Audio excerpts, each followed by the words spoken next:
te damos la bienvenida a este club. Esperamos disfrutar mucho contigo y desearte los mejores éxitos, porque esos éxitos serán también los nuestros. Bienvenido.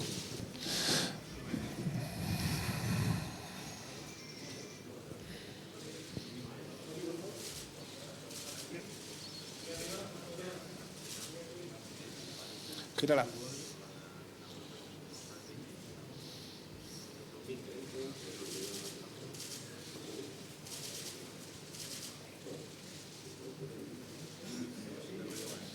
Mirad allí arriba también, donde están los fotógrafos.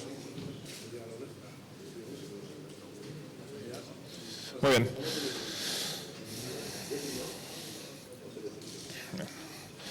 Alex. Bueno, buenos días. La verdad que muy agradecido por esta posibilidad, al presidente Manuel Llorente, a Fernando Gómez, a toda la comisión. La verdad que nada, muy feliz de estar aquí en Valencia, con muchas ganas de empezar a trabajar con el equipo y bueno, y de sumar en lo que sea para el bien del equipo, ¿no? Es en lo que en este momento estoy pensando y bueno, la verdad que muy contento.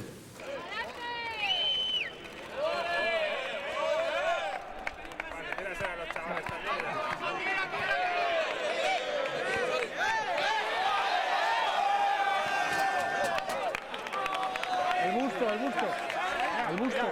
Ahí, parado.